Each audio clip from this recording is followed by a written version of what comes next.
Bonjour, bonjour. Hello, everyone. As some of you may know me, my name is Dr. Krista Kosterman, and I am the Chief Science Officer here at the DNA Company.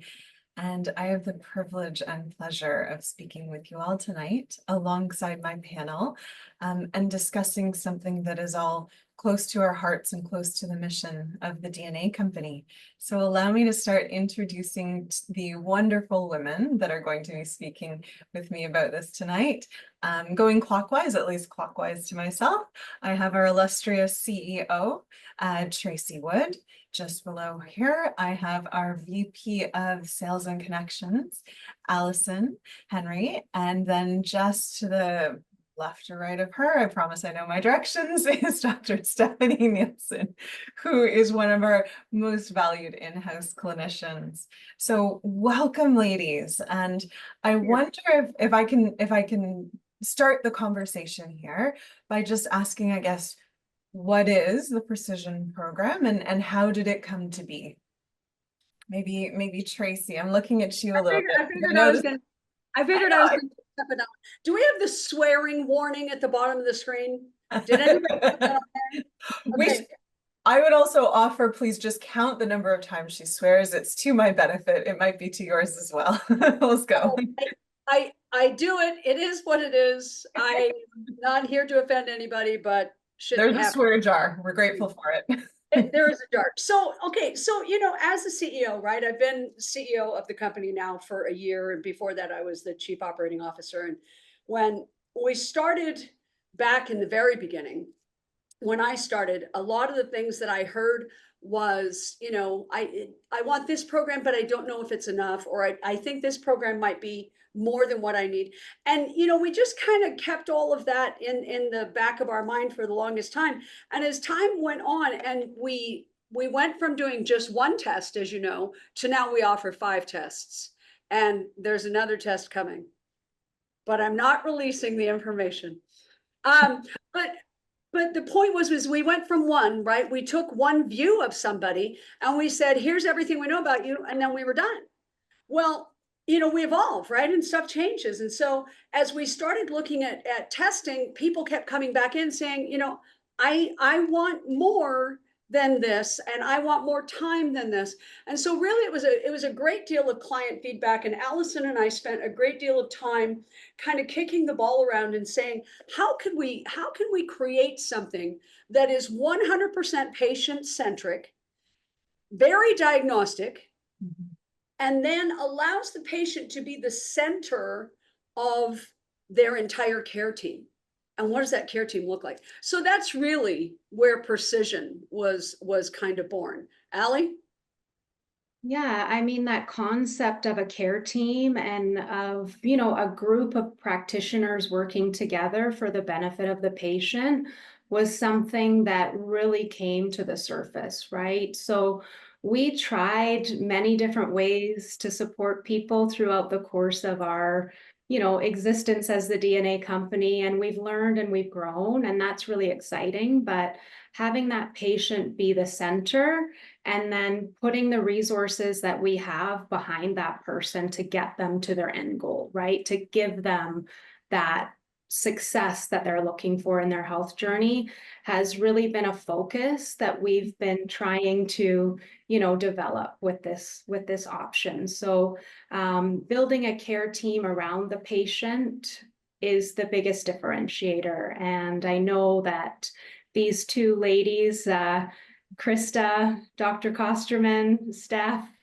Dr. Nielsen, have been a big part of that, right? So we started with, like Tracy said, one test and one kind of goal was to get people that functional genomics, that information, what makes them unique, giving them their blueprint. And, what we've realized is there's always more to the story, right? There's so much information that can be collected, but that can be used in a positive way to streamline, decisions, recommendations, actions, right? And that's what people are looking for, that we've been speaking to, so that's what makes this program special. And if I could offer it as well, I think there's a lot of doctors out there looking for a program that mirrors this, or at least the collaboration and the integration it affords. I've been in a lot of, prior to coming to the DNA company, I've been in a lot of practices or been trained in spaces where you're almost made to feel like an isolated island. You touch the patient, you do your things with them, and then they go off and then they work with another care provider. And there was almost this burden, unfortunately, on the patient to be that connective tissue, which never made sense to me, for the reason of, if that person's coming to you for help, they're not well, why on earth are they the person that then carries this burden of coordinating multiple healthcare providers, of picking their own healthcare providers? If you're not well, if you're seeking help, with all due respect, while you should be part of the plan and a collaborator and supporting it, you shouldn't be the one driving the boat. That the math does not math there. Staff. Well, and Steph will agree with this. I mean, she's done standard of care practice in the United States forever. You go into a doctor's office, you're 7 minutes, you're treated and treated. What if you've got something that's a little more complicated? You know, then your primary care says, well, let me send you here. So you get sent to endocrinology and you go see the endo, and the endo gives you 7 minutes of their life and says, okay, well, listen, let's go ahead and get you this CGM. Let's put you on this injectable drug, and I'll see you back here in 6 months. Well, that information never makes it back over to your PCP. While they may be using the same system, the same electronic medical record system, they don't see each other's. And that was one of the big changes that I made about our EMR, if you remember, was all of the providers that support the patient get to see 100% of what the other providers are doing. That is not common practice in a lot of EMRs and systems. I mean, Steph, you've seen that for years. Well, back when I was training, what used to happen is we would do grand rounds on complicated cases. And we would have 3, 4, 5, 6 practitioners up front. And then we'd have all the students and all the interns and all the residents. And it was a brainstorm and it was a collaboration. And what often happened is there was an initial concept, a hypothesis about what could be going on. But then what evolved was, let's try this. No, let's try this. No, have you considered this? No, did you look at that? I've seen patients this. And when you put all those brains together, you got a much more complete, and you got a consensus with a bunch of caring people. And then, somebody was directed to lead it, and then you would go off and manage it.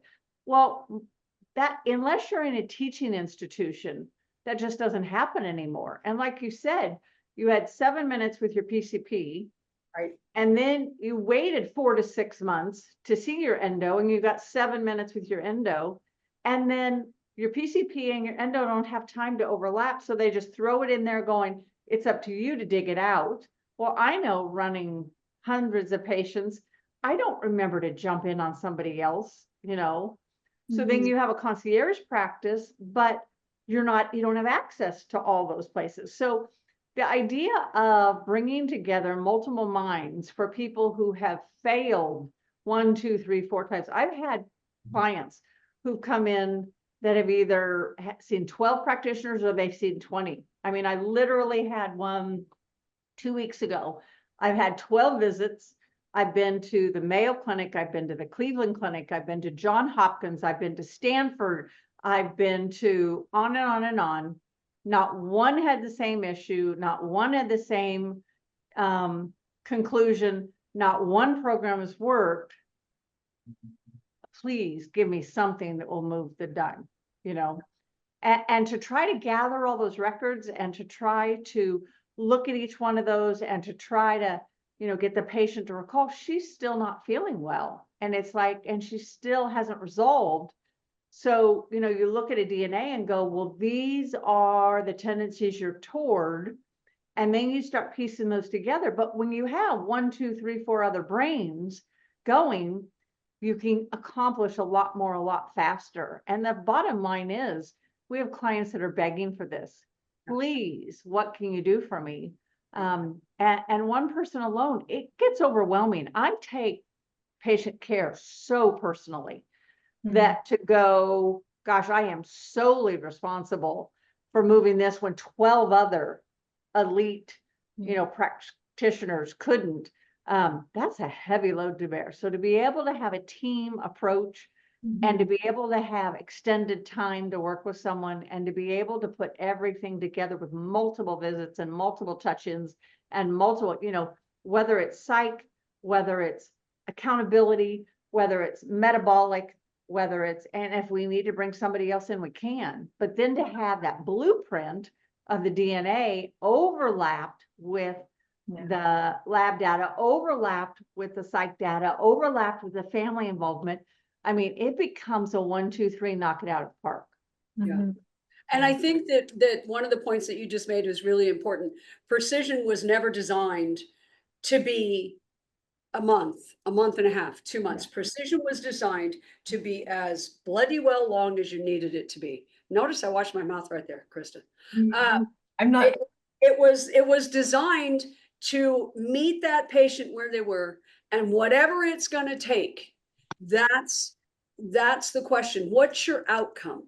Yeah. What do you want? What do you need? We've had a couple of people come in, and we had an amazing patient sit with us the other day and share a ton of information from 27 different approaches to this patient's care, and different symptomology and different challenges. And this patient is so alone in this, and it broke my heart. And I'm listening to it and I'm thinking, why has nobody helped this particular person? And I'm really hopeful that we'll be able to do that. But that's why this is so important. People in some cases, and we put a poll up here, Beth, if you could bring the results up for us real quick. Some people literally have done everything, right? So I think it's important to take a look at kind of who's in the audience and who we're talking to. Dr. Kosterman, you want to drive this? Yeah, absolutely. So the first question we asked effectively is, how tricky is your current health condition? Are you struggling with several things, a complex thing, a chronic thing?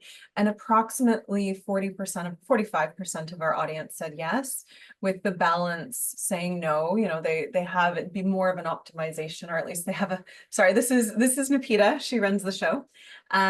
They know what's going on. The next question we asked our group here was really, how satisfied are you with the experience of your current medical care, be it the team that's supporting you and or the plan that is supporting you? And there's a lot of people here, right, kind of sitting in the middle with a score of 3 to 2, which is really meh, not great. There's no one here that I'm seeing at a score of 5, which is very satisfied, feels safe, feels secure in what's going on. And there's a lot of people, I would say majority, there's 10% at 4, as in, I feel pretty okay with this. The balance are 3 and under. And I say this as a clinician, as someone that cares to the end of supporting people, that gives me a lot of pause and concern that 90% of our audience here tonight says, I'm not really sure what's going on, and I don't feel safe and secure in my plan. We had another question here. Have you adhered to the long-term plans, to the protocols, i.e. if you were given a plan that's more than 3 months, how did it work out for you? Did it work? Was it something that was considerate of your life and something that you could integrate into your life?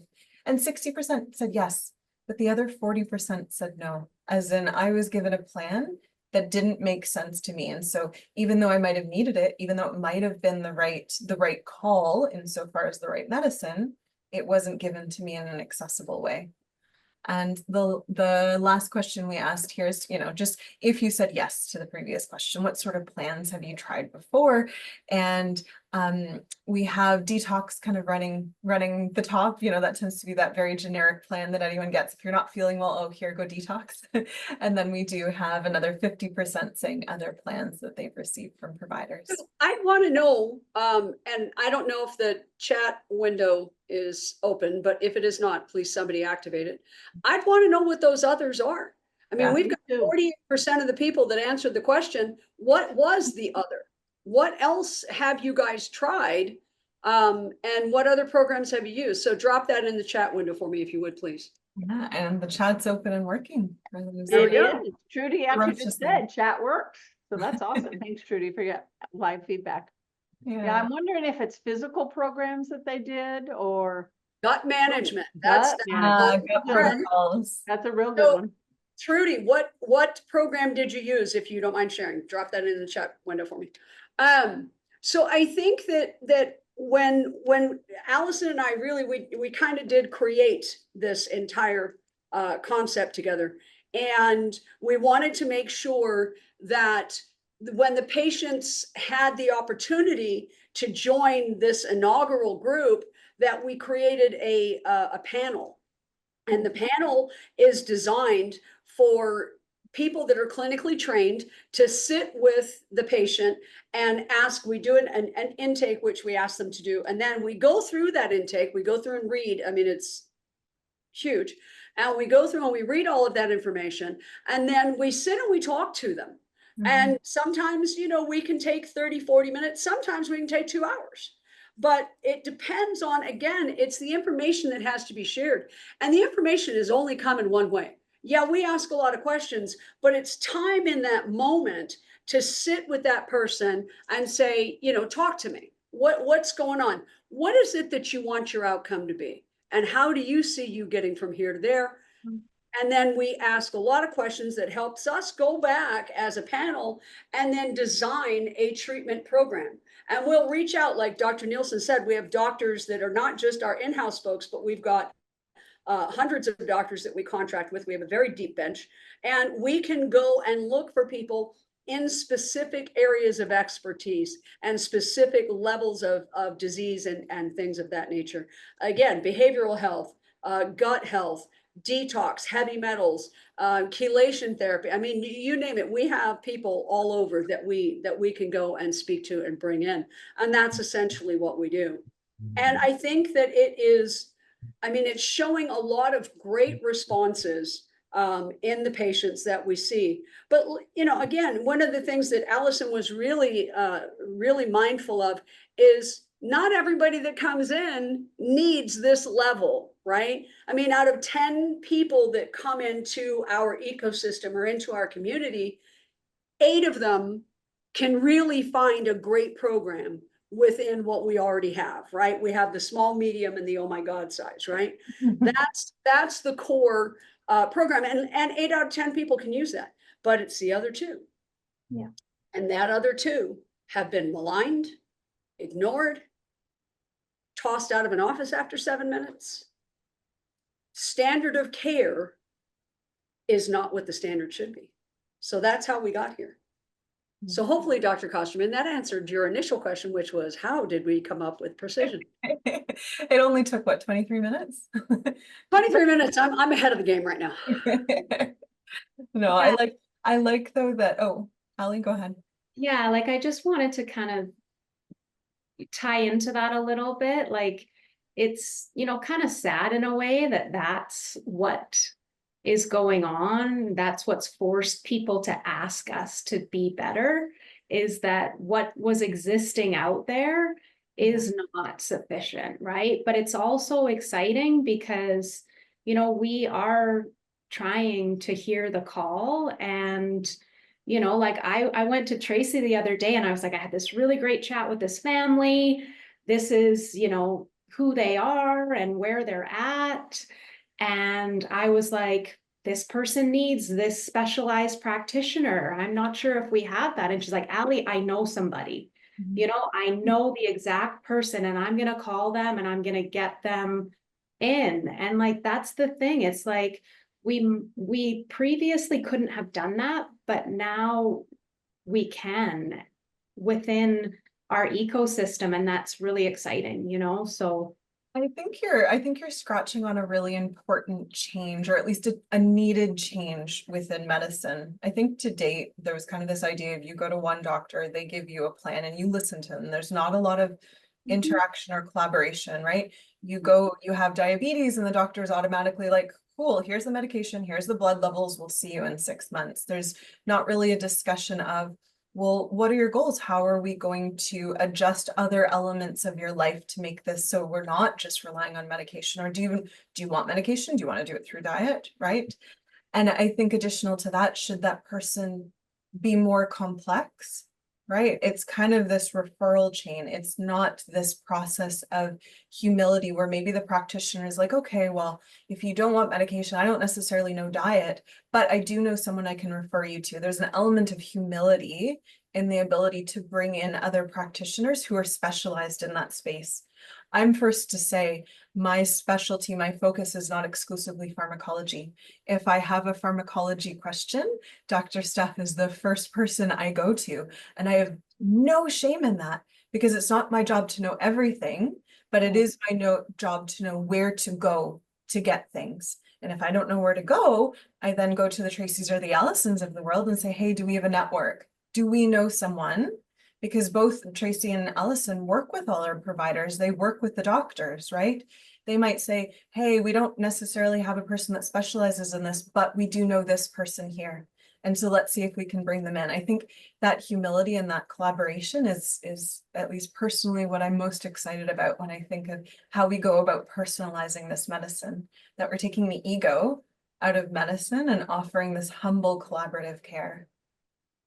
I was just gonna say, I think I really loved when you talked about humility, it's really ego. A lot of people see their prescribers as having a huge ego.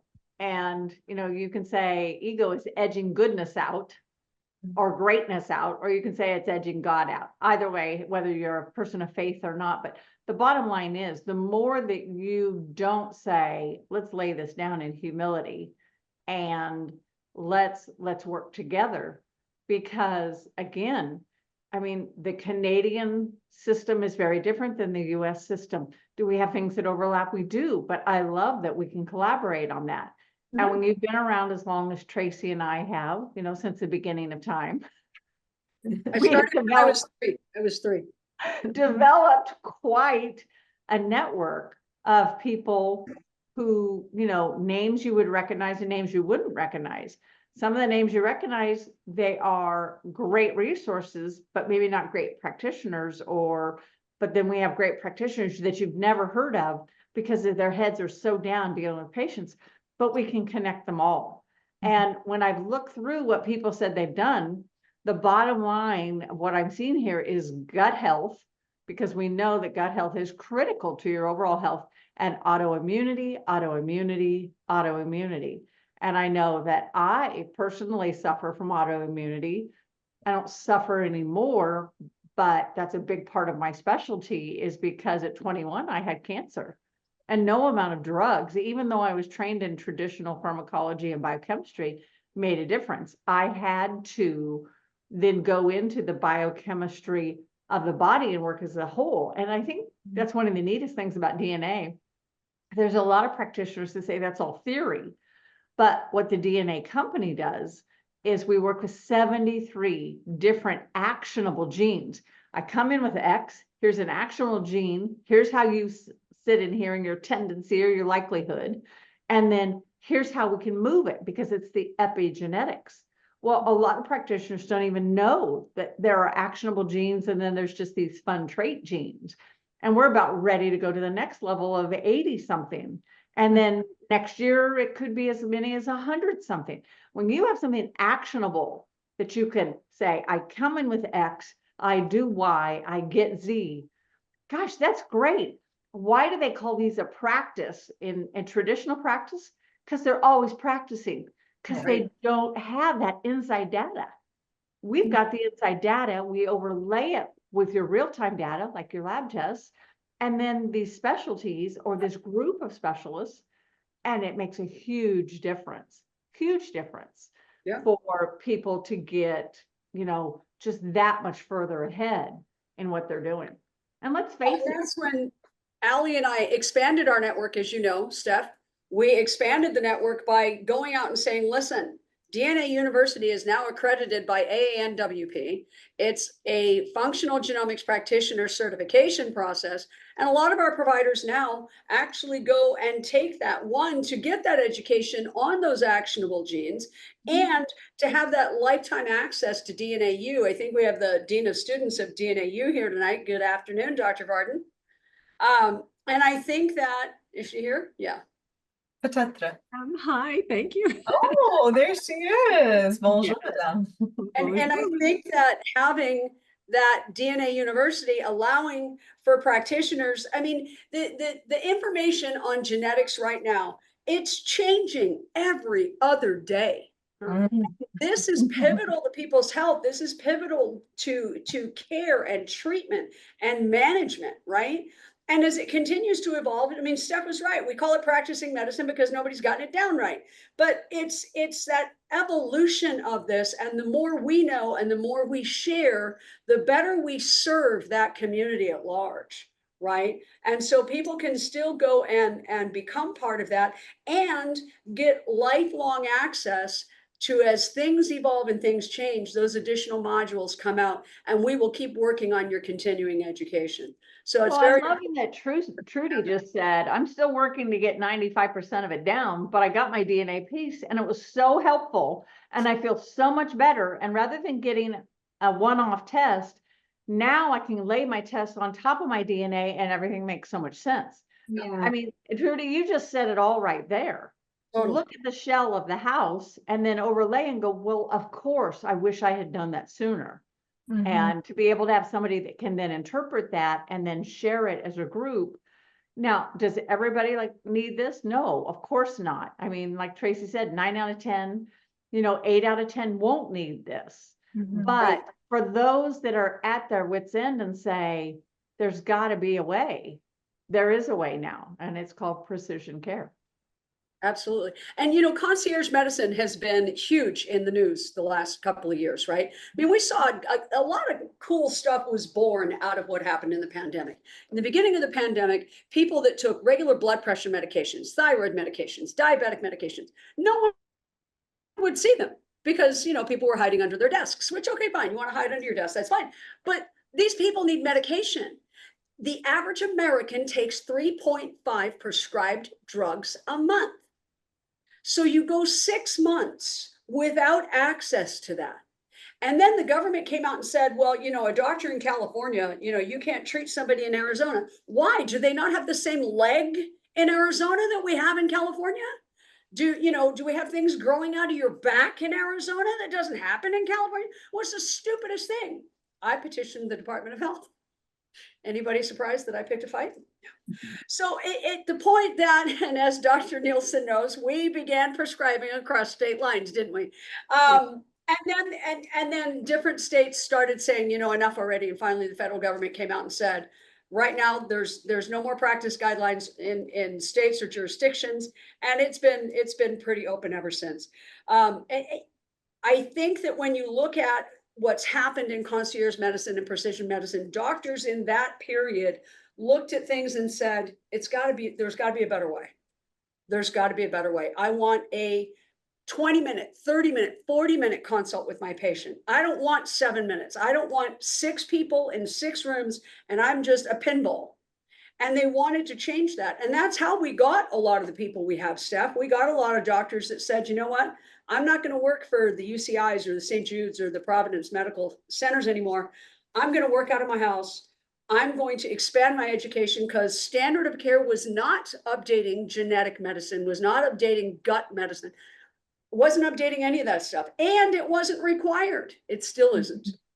So, when you look at the evolution that has come out of the pandemic, a lot of stuff has changed, and for the better, and some, of course, not. But Well, and as you know, I closed my brick and mortar. I closed my brick and mortar because I was considered non-essential. So Right. how is it that preventive medicine, we're trying to prevent you from getting sick. We're trying to heal you and keep you out of the hospital. How is that non-essential? But I was non-essential. So I was Right. shut down. And so I closed my brick and mortar. Fortunately, I was able to do that. And then I went back to visit my parents and thought I would stay a week or two and help get them a few things tweaked, and that didn't work. And then it was like a month or two. And now it's been 4 years later because we found that they had a lot more going on. And that's another thing, is a lot of people will hide their illness. They don't want to look vulnerable. So they're like, I'm fine, until you're living with them and go, you're not fine. And this isn't okay. And we've got to, you know, and so many, especially people who are on Medicare, whether they set them up every 3 months or every 6 months for checkups. I mean, my parents were spending their whole social existence going for these worthless visits and spending money on worthless, you know, insight. Oh, it looks like you're doing okay. Let's just watch it. Well, what insight does that do? It was like, no. So we went and kind of redid all their health stuff. And it's when you get inside somebody's personal sphere and can start advocating for them and asking the tough questions. And I'll say this, my folks get very embarrassed that I'm very dogmatic or protective of them. And I said, look, I speak doctor. This is what I do all day. You know? I was going to say pushy, but I didn't say it. Okay, pushy, bitchy, whatever you want to call it, you know. How With pride. pointed? How about exacting? How about let's get the shit where it hits the road and let's make a difference and not just keep watching everything. Totally. When you know, we diagnosed melanoma that they'd missed, and we, you know, diagnosed GI problems that they'd missed, and we found macular degeneration that they'd missed because they just kept watching. Well, it's like, wait a minute. You know, when we're finding lab tests out of range, that it's like, oh, sorry. So, but not everybody has a dutiful daughter or a doctor daughter that will come in and do that. Yeah. But you do have the ability to have a team. And I was going to say earlier, 65% of at least the US, I don't know about Canada, probably not, but have high deductible healthcare so that they can actually afford it. And it's not thousands and thousands of dollars a month. So when I see patients and they have these $3,000 and $6,000 and $12,000 deductibles, and they're like, how come I can't get over the deductible? It's like, well, I look at their stuff and I go, because you signed up for a $12,000 deductible, you have to keep paying out of pocket. I would much rather see them move to a precision care where they're actually getting care and not just being shuffled with no answers. You know, so to have something where they go, I have chosen a high deductible plan, put that high deductible into something where the rubber meets the road and you get results, and not just a wish and a prayer. I think that's it's a pivot point for us to start talking about what the process is, maybe some case studies, like, you know. Sure. Absolutely. Where I'd love to go next. Well, yeah, if you want to talk about the process, Allie, I'll let you go and run with that.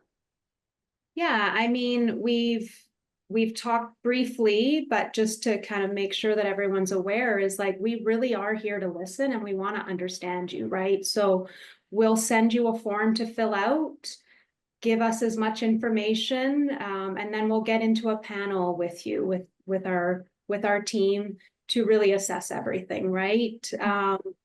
That's the first step. And then determining if this is right for you. So again, going back to, this isn't for everyone. We have other options that have been very successful for people. So we'll tell you, yes, this is a fit for you, and here's why and what it looks like, or, you know, help you with one of the other choices that is better suited.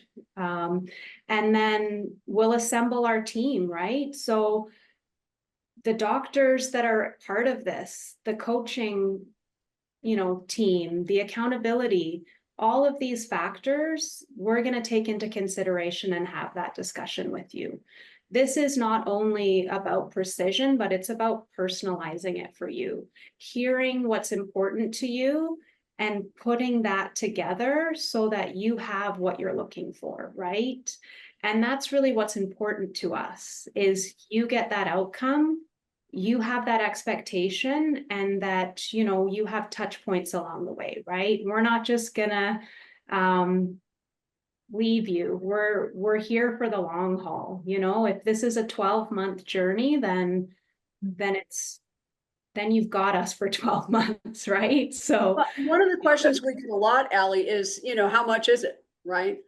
And I think that's, I mean, obviously a very valid point. Steph was talking about catastrophic care plans being the predominant plan in America, and that's absolutely true. And CAT coverage really only does that major hospitalization, that trauma response if you've had a massive accident. That's what those plans are really for. But because people cannot afford the lower deductible, the higher coverage plans, this is kind of what a lot of America is stuck with. And when we see the people that come into Precision, one of the first things on their mind is, can I afford this? And my question is, you know, I can't make that decision for you, but can you afford not to? Where you at? And we're not going to over test. We're not going to over assign clinical practitioners. We're going to figure out what's happening to you. Mhm. What's going on in here? What's going on in here? And then where do you want to be? Where do you want to be in 3 months? Where do you want to be in 6 months? Where do you want to be in 12 months? And we're going to take all of that and we're going to say, here's what we're thinking. You know, I'm thinking maybe you need a gut 360 test, and we like to do those what we call in and out, right? We like to get the baseline, and then about 6 months in, we want to see the barometer and how the needle is moved. We want to see your epigenetics, how fast are you aging, how much damage has your body sustained at this point, right? So we like to do that in and out. So there's usually 2 of those. So when you start adding all of these components, you can be anywhere from $4,000. I mean, we have one patient, God love them. It's a $19,000 program, but this is a person that could not get anyone else to help them. And this is part of why we're here. You know, Well, this, wait a minute, Tracy, this is someone who's also spent almost 40,000 oh, way and more, failed way more. because Way- people just said, no, you know. Well, and people refused to treat this particular patient. This patient's challenge was addiction and recovery. And that's an area that's very close to my heart. You guys know what happened to my sister. And so for me, when somebody comes and says, I'm an addict, or I can't stop drinking, or whatever that is, my response is not, well, if you're not sober right now, I can't help you. Well, if they could get sober, they wouldn't freaking well need me, right? They don't need me once they got this thing down. So, you know, we will not turn away people in that space. And as you know, Steph, this particular patient did spend well over 40 grand in inpatient treatment, came out, and 48 hours. Lasted a few days and then. Done and dusted. Yeah. So, you know, one of the things that we shared with them was, let us figure out why. Why are you wired like Yeah. you're wired? And the hope that that can be a question answered, Yeah. they're staying the course, right? Now, that's one of the things that I think is the most interesting is a lot of people look at MTHFR. So do you need methylated Bs? Or they look at, how do I exercise? Do I need weight bearing or do I need more cardio? But I think the DNA company is very unique because it was the first place I really saw, oh, I have a bunch of serotonin, which is my happy neurotransmitter, but it whisks out so quickly, I don't get the benefit of it. Or, oh, I have so much serotonin that I am super sensitive. And when people chew with their mouths open, it drives me freaking crazy. You know, and it's like, who knew? Okay, look at you. I actually have someone in my life who's like, don't brush your teeth in the same room I'm in. And I'm like, what? We're talking, what do you mean? They're like, go in the other room unless you want me to melt down. And I'm like, what the frick is wrong with you? Well, having learned and understand, you either, you know, all my dad who like shakes his hand and jiggles his foot and taps on things, you know, okay, he's driving his dopamine, and all the kids who are constantly like this, you know, it's like, oh, now I understand how their neurotransmitters go and don't go. But I didn't see other DNA doing this. It was eat this fat and take this vitamin, or take a different vitamin, or you can do your tongue like this, you know, and other people can't. But I love that we have a whole mood and behavior section that is, do you experience pleasure? Do you know how to? You know, people say, what is your hobby? I'm like, learning and working. And they're like, no, what do you do for fun? Learning and working, reading scientific papers. They're like, you can't do that the rest of your life. I'm like, I have to, because that's what I do for fun.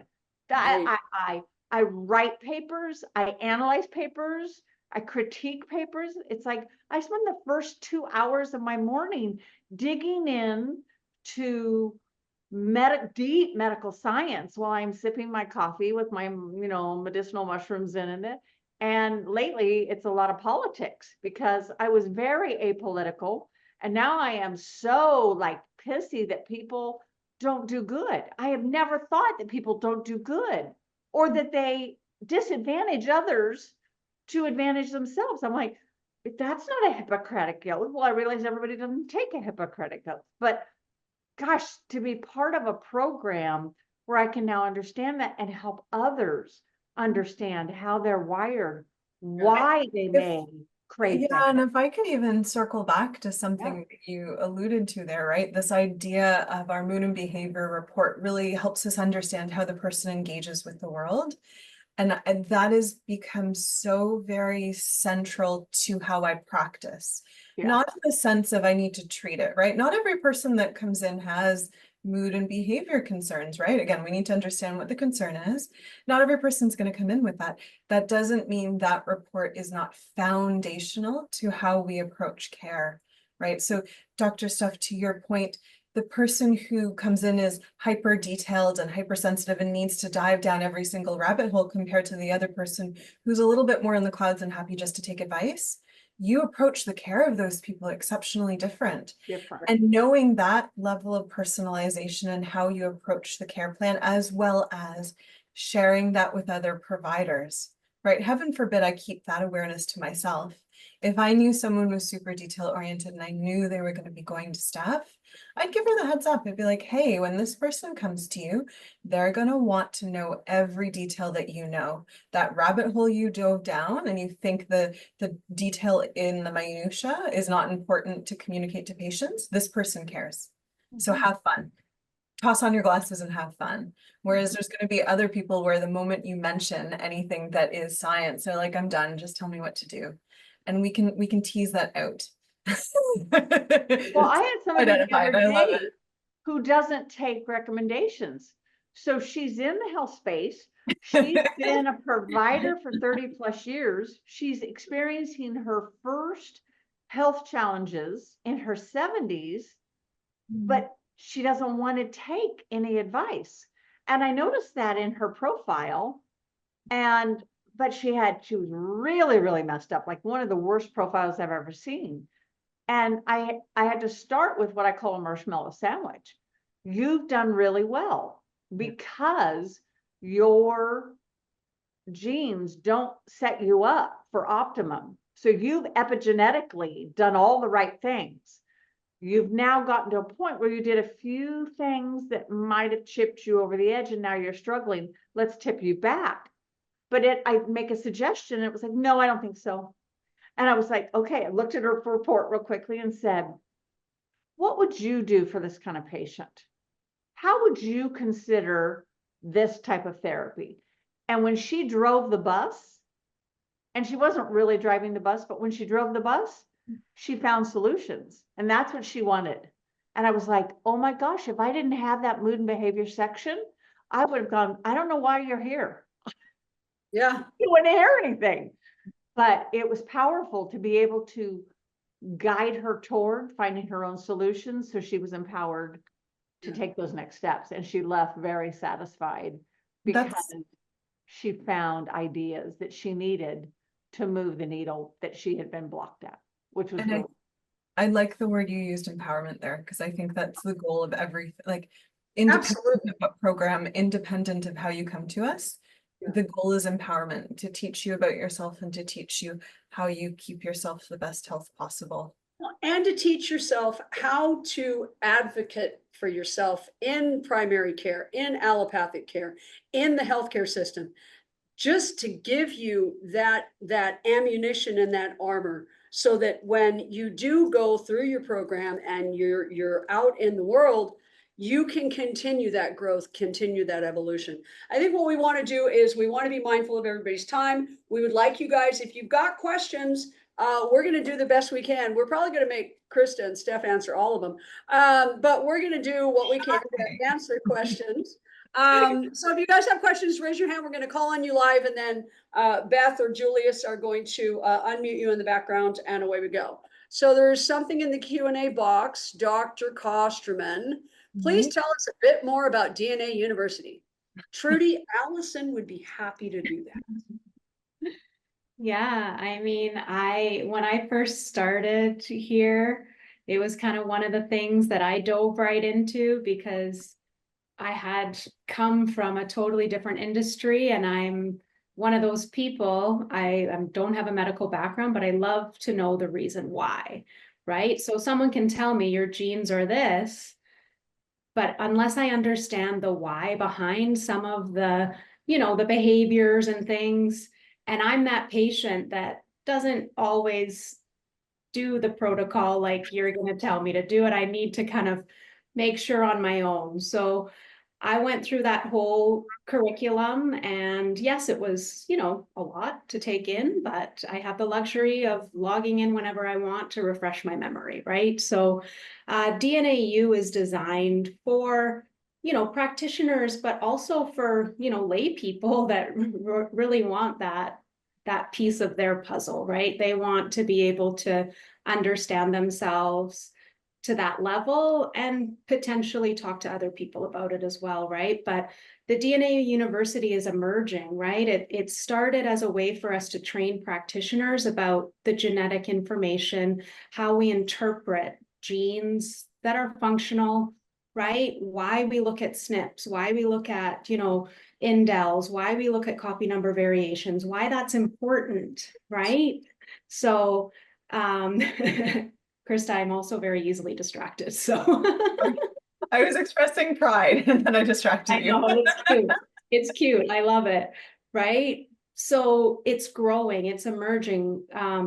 Dr. Varden is now our Dean of Students. We're adding more curriculum, more content, because science evolves, our research expands. And, what we knew 3 years ago has, we've gone to a whole nother level, right? We're adding more information all the time. So the DNA University is that center of knowledge for practitioners, to learn about what this is and how to incorporate, genetic testing and providing support to patients in their own clinics, right? Essentially, number one, that's what it stands for. So hopefully that answers your question. And yeah.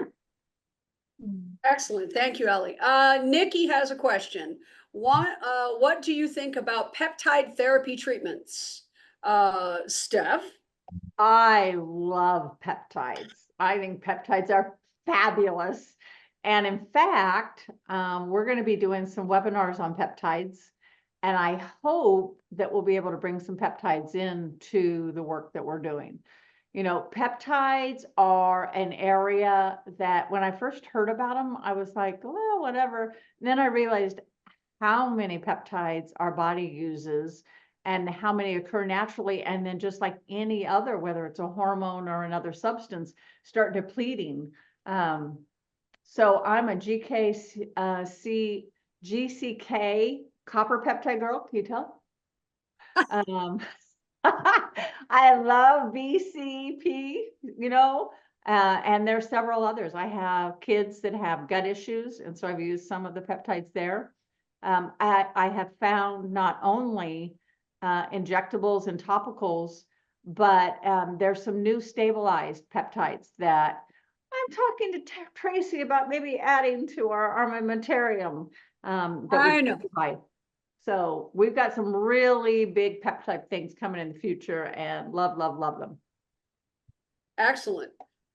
Colleen has a question, but it looks like Beth answered that. So if any of you guys want to put your hand up and ask a question, we're happy to take it. Well, I loved Colleen's question where she says, what should I do if I'm thinking about ordering a microbiome? There's several microbiome tests out there. But I have done 2 or 3 of them. In fact, I had one that charged my insurance $3,000. Oh my F and G. And I was like, what the heck is this? Now, of course, I didn't have to do anything, and the insurance paid it, but I got a whole bunch of data, but didn't know what to do with the data. There was no usable information.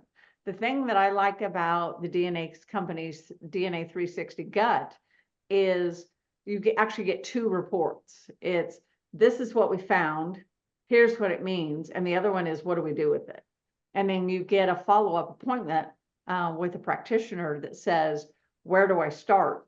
So that is the most usable I've seen of any of the gut tests that that I've used out there or that I've looked at. And I really love that you can action them affordably, and then in 6 months or so, do them again, and you can see the results. Now, most people feel the results much sooner than that, but then you can see on paper, because even if somebody says, I'm feeling better, when you get that piece of paper that says, look what you did, look what you accomplished. Here's that actionable X, Y, Z. And so many places just don't offer that. They offer X and then good luck. But it's, I came because I have a problem. What do I do about it? Oh my gosh, I see and feel the difference. And I got a piece of paper that says, look, I did this and I got over the hump. So what's my next step? No, I just think that's in the chat window, Steph, we dropped in the link for the peptide webinar. So if people want to go to that, that's going to be awesome. So Nikki's asking, would we recommend going with a peptide specialist or working with y'all? Well, yes.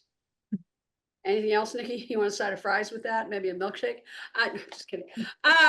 No, seriously, Steph is a peptide specialist, right? It's part of what she does. We have several others, but Steph actually is that. So if that's something that you want to look into, shoot me an email. Beth, put my email in there, please, the CEO at, and Nikki, just send it over to me and we'll figure it out for you. Dr. Kosterman, you're going to answer the next one because she is the poop expert. I have to tell you, okay, so we did a video about our gut 360. Oh, it's going up on TikTok. So we did a video on our gut 360 program, and we got this great member of the team, and he did this whole thing, and underneath his suit, you know, he's all dressed really nice, and he's holding on to his gut, and he goes into an outhouse, and he comes out in a hazmat uniform and his stool sample in a paper bag. It's hysterical. So you guys go to our TikTok. It's very funny. And then he tears his shirt open and it says, I pooped today on his shirt. Well, there's a second video to that. And that is what happens when your sample arrives at the lab. So Dr. Kosterman was here at one of the offices. And so she's in a hazmat outfit, puts on these gloves all the way up to her arms, and then grabs the stool sample with the tongs and disappears into the lab. It's very funny. So she is the poop police, and we're going to let her answer your question, Barry. Oh, mon Dieu, if only my sister could see me, my sister would be so proud. So the question, just to remind everyone, because we got such a delightful little anecdote, is what is my opinion on stool testing? And I, in spite of all of its connotations, I really do like it, right? I think the interesting thing to me is that there's an element of we are more bacteria, we are more virus, we are more of other than we are actual cells. And so I think when we're peering into ourselves, it's one thing to take a serum sample, right? To understand how the blood cells, how the immune cells of the body are working. What a poop sample will tell us is, especially within the GI, one of the biggest and best understood spaces of where our biome is. It gives us a sampling of that. And as technology is progressing and as research is progressing, we now know how that sample speaks to your wellness, right? We know that when it comes to immune health, and immune health influences body health, the biggest influencer, the biggest indicator, the biggest conversation between the environment and your body and how your body is navigating its health happens within the gut. And the best way we can sample that, the best way we can understand that is taking a poop sample and then studying it and analyzing it. And so to the question, I think Dr. Steph answered this, the big question you ask when you get this, because I think it sheds so much light into what is the conversation happening here and how is that influencing your health. The big important question is, well, what do you do about that? What does that actually tell you about your health? You know, it's really interesting to know maybe you have this rare species, but what does that actually mean? And what do you do about that? Is that a good thing, a bad thing, or a neutral thing? How do you work from there? So I find those very invaluable because largely when we think about immune, when we think about gut, it influences mental well-being. It influences the immune system. It influences your skin. It influences cardiovascular. I'm not confident that there's any system within the body that poop and bacteria do not influence. I think I'm done now because I've talked about enough gross things. Well, but Barry has a follow-up question. He has a follow-up question, and apparently his GI doc is not very enthusiastic about testing. Yeah. Maybe he just like, I don't know. Well, absolutely. No one likes poop. Well, some people like poop. I don't know. We'll leave that alone. We'll leave that one alone. I would, so here's the tricky thing. And I think this comes back to the humility of medicine, right? Oftentimes when doctors are trained, and I won't say this is exclusively medical doctors, but it can happen that way. It's really exhausting to go through that, right? You pour yourself into it. And the idea sometimes of keeping up on every ounce of science is not only exhausting, but also insurmountable, right? If you're studying within a certain space, if you're a certain specialist, it feels insurmountable to keep up with all the volume of research. Is that an excuse? No, but sometimes that happens. And so that means that possibly your doctor, when they went to school, stool testing wasn't very helpful, right? Technology in the past 5 years, let alone 10 years, has changed miles. And so the stool test you maybe got 5 or 10 years ago is not as valuable as the stool test that you get today, as well as that interpretation, right? There's an element of always new research is coming out. And so it's really important, not only that you're getting a quality test with quality actionable items, but that the research is being kept up to, right? And that's our jobs. That's the nerds' jobs of the world. That's the doctors' jobs of the world. That's the testing companies of the world. That's not your job. But I would offer possibly what is happening with this is not so much that there's not utility in the test, it's just that your doctor isn't aware of the incredible utility, because 5 years ago, the story was very different, right? It wasn't as reliable 5 years ago. It wasn't as directing 5 years ago. And I promise, and again, I say this with humility, in 5 years, our tests currently today are going to pale in comparison. Science is always evolving. And part of our goal as doctors, part of our goal as the DNA clinic is to be keeping up with that. We can't pretend, we can't stick our heads in the sand and pretend it's not changing. It changes quite literally every day. I forget the statistic. I think there's 200 papers released every day on the gut biome. That feels overwhelming. That feels exhausting, right? But that's not an excuse for not keeping up, because that information is so valuable. And maybe the 250th paper that comes out today is the key to what you need to shift your health, right? It's our job, our responsibility to keep up with that and then to offer that in a way that can meaningfully impact your healthcare. But standard of care didn't want to do that. Standard of care wanted you to memorize a bunch of textbooks, and then every 4 years you got tested on that stuff that you tested for in the 60s and the 70s. And while, yes, you were required to do CEUs as a practitioner, you weren't required to take anything that brought you up to date on pharmacology and anything up to date on technology as it relates to robotics in medicine, or even things like gut testing. Now in America, Anthem, if you are a Blue Cross Blue Shield subscriber, Anthem made a deal with Cologuard, and Cologuard gets sent unsolicited to every single person in the demographic that they want to test. And you get one every year, whether you use it or not. But what now they're doing to follow up to that, because most people threw them in the trash. I'm not saying all of us did, but maybe. But what they're doing to follow up, it's not going to happen. But what they did was they followed up with, now they have a live human that calls your cell phone, and they call you twice a year. And when they call you, they say, hey, you didn't send that back. It's like, okay, that's kind of nosy, but they know you didn't send it back. And they said, by the way, you also haven't done your annual screening for this, annual screening for this, annual screening for this. When we decided to add more tests, we created that annual screening, because people do have to have certain things to look at.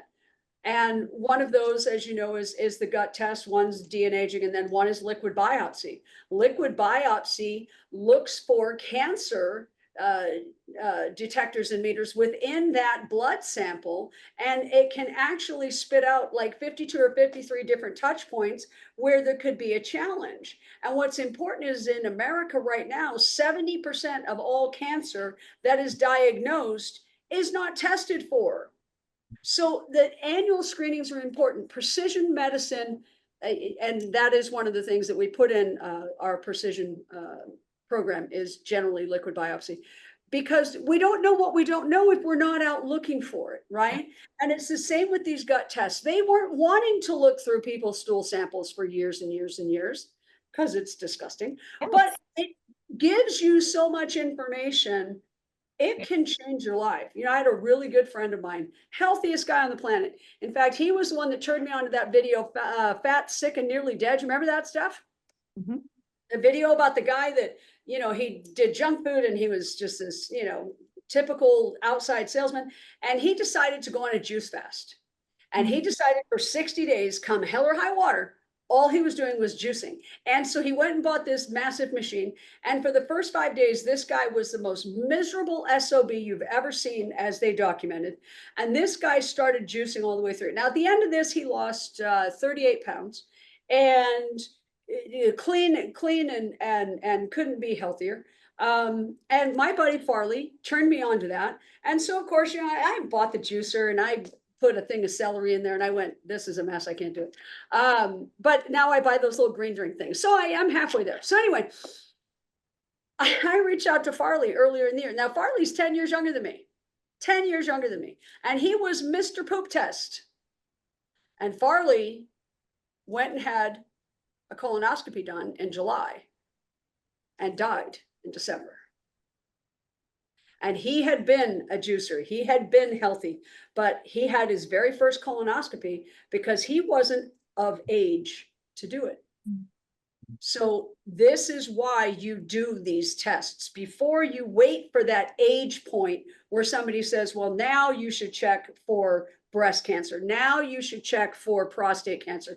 You cannot wait until. Stacey, I don't know that you remember, my dad had colon cancer and prostate cancer at the same time. They were 6 inches apart in him. And they said, even though they were both adenocarcinomas, they said they're completely unrelated. Baloney. So at 40, I had my first colonoscopy and had a polyp, okay, like this. It was an adenoma.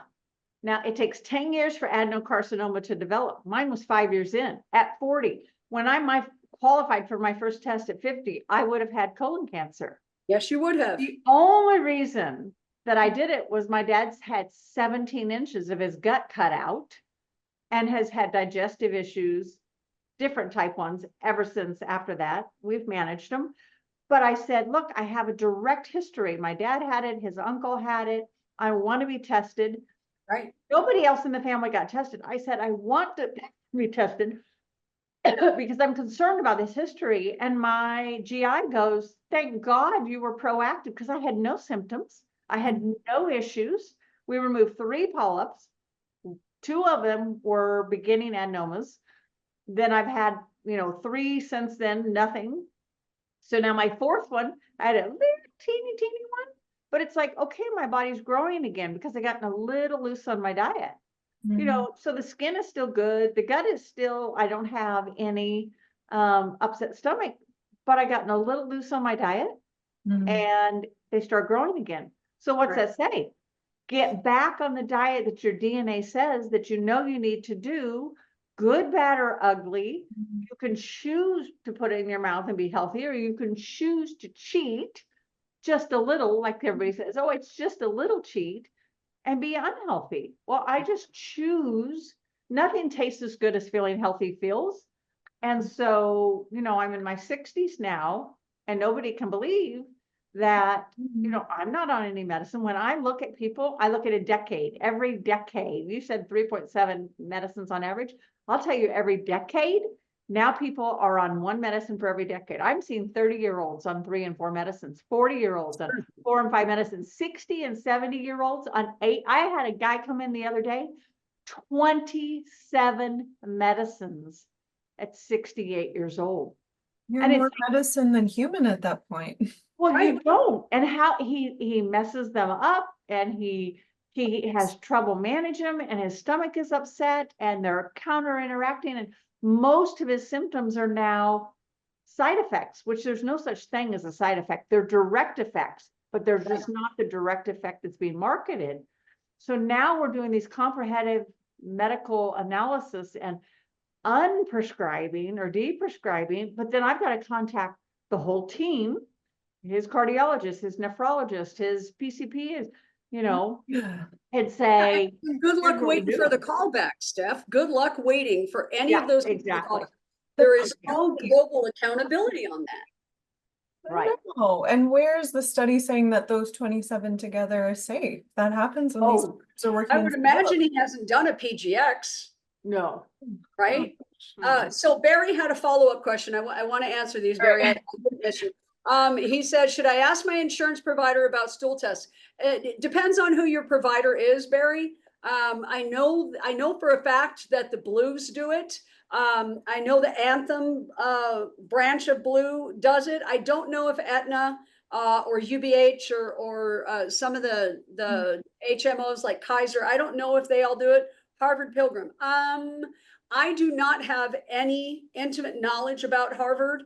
I would say I would call them up and say, hey, are you guys giving the Cologuard screening? And if not, I don't know how old you are, but if you're of a certain age, you can request it.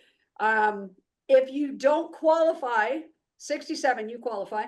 So call them up and tell them that you want to have a fecal test, and they will order that for you.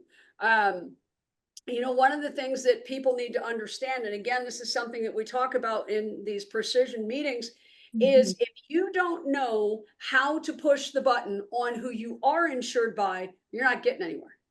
So if you have, for example, let's say you're in your 30s and you want to have a mammogram because you're worried that you are at risk because maybe your mom was at risk or your grandmother was at risk.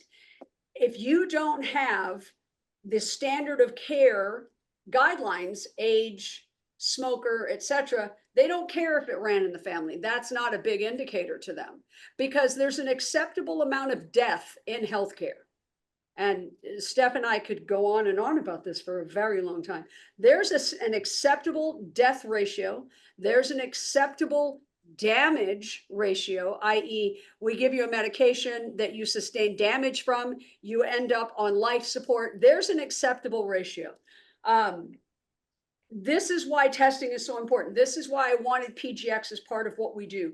This is why I wanted to add additional tests. The new test that we are going to roll out is bleeding edge, but most importantly, it's affordable and it's reasonable and it's real. So it's important, Barry, do whatever you can to have them test you if it's something you're worried about. And you know, if you need any extra help, just shoot us an email. If there's anything we can do to give you ideas on how to get a little bit better responses out of Harvard, we're happy to do that. We have another question from Dirk. Yeah. Yeah. Yeah, so Dirk is asking, can a stool test directly reveal if you have leaky gut, or is that just inferred? So it's always inferred, right? And so, but it can be inferred in a few different ways, all of which a stool test can offer. So it can be inferred by different bacterial populations. There's several in particular that when high or low will indicate that. And then also sometimes there's cellular evidence, something called zonulin, and there's a few other markers that will all say like, hey, the gut is in distress, the gut is presenting in this way. So it's all inferral, but a lot of medicine in our testing is inferral, and it's a sound, tried, tested, true way of inferring. So it's not a secondary measure of leaky gut there. Excellent. Well, we have answered everybody's questions. I don't see anybody with their hand up, so nobody wants to talk to us live, which bums me out. I thought for sure Atul would want to say hi, but that's not happening. Atul. Hi, Atul. How are you? Oh, How do Barry I has talk one to more a question. clinician about what you folks do? You Mm. could, like carry a sign. No, I'm just kidding. Um, how do you talk to them? So here's the thing. When you're a doctor and you go to school and you've done all of the education pieces, and maybe you did it in the 70s, maybe you did it in the 80s, you don't want to know what people are discovering in 2020. You don't want to know what people are discovering in 2024 because you don't want to go back to school. Medical school sucked the first time. So you're going to do the CEUs and do what you have to do to get by. Now, that doesn't make the doctor wrong. That doesn't make the doctor awful. It doesn't make the doctor anything other than they just don't want to continue to be on that bleeding edge. If but for functional medicine, there wouldn't be a DNA test. There wouldn't be a stool test. There wouldn't be a lot of the testing that we all rely on today. PGX. There wouldn't be a lot of things if but for functional medicine. Because doctors came out and said, listen, I understand all the allopathic stuff. I've done all the standard of care stuff, but this patient's still not okay. There's got to be something else to it. At one time in the 90s, the amino labs, which is one of the most well-respected groups in food allergy and allergy testing in the world, amino labs was considered a joke. People made fun of them. Doctors said it's quackery. You can only do what you do, right, Barry? You can go into your doctor and say, listen, I've had my DNA done, and here's areas that they shared with me that could be problematic. And this is authentic to me. I really do have these challenges. And they gave me these supplements, and now I feel better. You know what your doctor's going to say to you, Barry? Your doctor's going to go, oh, that's nice. Because then he doesn't have to care. He doesn't have to be involved. This is part of the problem, right? Again, how I got here, my sister was schizophrenic. My sister had a lot of challenges. She was 45 years old and she had been treated and treated by a psychiatrist, not only for her psychiatric meds, but she told him that she had cancer. He never looked in the EMR to find out she didn't have cancer. And she told him that she couldn't get her pain meds. So he treated her and treated her with pharmacological drugs for schizophrenia, threw a bunch of opioids on top of that, and it killed her. She left behind 2 little kids. She never questioned. She never went in and said, this is kind of making me feel funky. Even if she was schizophrenic, she didn't deserve to die. Had we have been able to PGX test her, we would have known half the stuff she was taking was going to kill her because genetically she couldn't process it. Yeah. So all of this exists, Barry, because people care enough to keep questioning, to keep pushing back, to keep saying, there's got to be something. We had a wonderful patient this week. It broke my heart. Seen so many doctors, been ignored and just kind of blown off.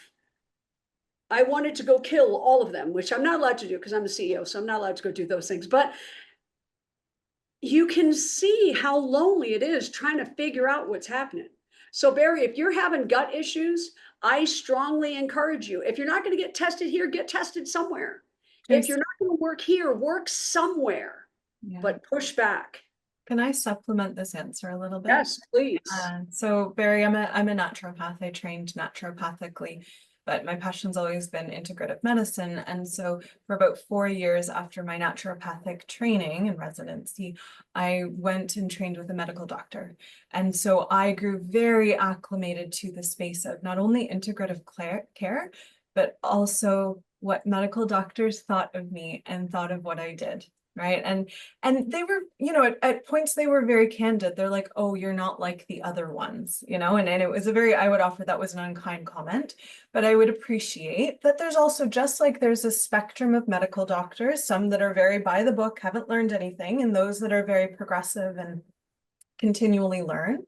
There's also a spectrum of alternative medicine doctors. And so I say this to the end of the DNA company, something that we're painstakingly passionate, careful, and vigilant around is the quality of care. And so while I appreciate sometimes there are companies or practitioners that garner that negative reputation, just like there are some MDs out there that garner that strict negative reputation, right? There is a huge spectrum to what we do, just like there's a huge spectrum to what medical doctors do. You can't throw the baby out with the bathwater. And so I would offer, there's probably some MDs within that network who have worked with alternative care providers that they saw horrible results from, just like there are MDs, to Tracy's point, that have offered very negative results. So I would say, the difficulty that you're in is you're aware there's more than one option. And I would say, keep advocating for yourself. There are providers out there like us that are very vigilant as to the care. We have an exceptionally high standard of care. Kind of the stuff that does not go by, to quote Tracy, we don't jumpstart our car with crystals. It's not allowed here. Everything is evidence and science backed, right? But to that end, there's also a lot of empowerment. There's a lot of humility to what we do, right? I don't have the answer to everything. Dr. Steph doesn't have the answer to everything. But when you stick us all around the table, and some people at that table are medical doctors, amongst the group, right? Amongst the group, there is that solution, as well as that humility to hear other people. Yeah, so we have MDs, PharmDs, NDs, APRNs, DO, holistic health coaches, PhDs, multiple PhDs. So, there's all sorts of Ds. anyone with 3 letters after their name, guys, we have them in here. 3, 4, 5, 6, 26 letters after your name. Right. Seriously, if you're a fit for precision, reach out. If you're not, that's okay. God bless you. I hope that you are well. If you are not well, if you don't feel 1,000%, if more often than not, if you don't feel strong and revitalized every morning when you get up, if you have a chief complaint that someone cannot address, just reach out. If not to us, to somebody. To get help somewhere is the big message here, right? We all have a fundamental right to be well. Well, and I think one of the most integrous things we do is if we can't help you, but we know someone who can, we will refer you to someone who we think is a better fit. 1,000%. Because how we sleep at night, besides all of our wonderful bioidentical hormones, is our ethics and mores. Hey, babe, I'm all about them. I know it. Is that you need to advocate for yourself. We're here to advocate for you. And if we're not the right fit, we want to put you with somebody who can. I could be completely wrong, but I think I'm close. I think we have somewhere between 3,000, 10,000 or more. I think it's even closer to 30,000 practitioners in our whole spectrum. We have 30,000 practitioners in our ecosystem. Almost a third of them are trained under DNAU as functional genomic practitioners. And guys, we send patients to them. 30,000 guys. How many people do you know that have 30,000 they can refer you to if we don't think we can take care of you in-house? So. Absolutely. Nikki, thank you. That was a really nice message. Thank you very much. Barry has one more thing, and he says, I don't have a gut issue. My system's complicated by the lack of a gallbladder. I don't think you can go buy one of those and put it in, Barry, but I'm not a doctor. There's a company in Vancouver. Sorry. See, it's always evolving, Barry. That's the message. Barry, if you want to talk to somebody, shoot me an email and I'll find a practitioner for you to hop on and talk to. Lydia, have you worked with anyone successfully with tinnitus? Tinnitus, thank you. Dr. Nielsen, I think you have, haven't you? I have, yeah. I thought so. So yes, Dr. Nielsen has Lydia. And again, if you want to reach out to us and send us an email, we can connect you to Dr. Nielsen. Okay, ladies, I think we're 6 minutes early. Are you guys loving this? Oh. Do you notice how on time we all stay if I'm here? I want to just throw that out there. It's part of my genetics, in case you guys don't know. I clearly don't have enough influence over the evening yet then. I'm a genetic control freak. Genetically, that's true. Everybody, thank you guys for coming. We're so grateful. Oh, we got another question. I'm not going to bail on you. Hold on. Who is it? Oh, Linda, you're very welcome, darling. Anytime. Merci beaucoup, Daria. Barry, what's the email? Beth, will you drop it in for me, please? Yeah, so it's CEO at the DNA company, but Beth will also offer that to you. So it'll be in the chat window, Barry, so you can just copy it and paste it. Allie, do you want to close out with anything? Yeah, I've just been like loving this conversation, and it's been a long day and I was feeling a little tired when I came into this, and Tracy knew what was going on, and like honestly, I'm like on cloud 9 right now because like it's such an honor to be a part of this team, right? So thanks. And we're That's so awesome. very Allie, grateful you're for a major part of this team. You helped create this idea, so thank you. Nicely done. you. Oh, I like that Dirk says that he really enjoyed the discussion and he loves the idea of precision programs and precision medicines. It's truly the medicine of the future. And that's what we do, is we are not cutting edge, we are bleeding edge. And we just want to make sure that you all stay healthy. I Take would care, offer it's the everybody. medicine of the present. It's what Yeah. we're offering right now, but And do stay tuned, because I might announce the test sooner rather than later, in case anybody's wondering. look I have at some you more for you and too.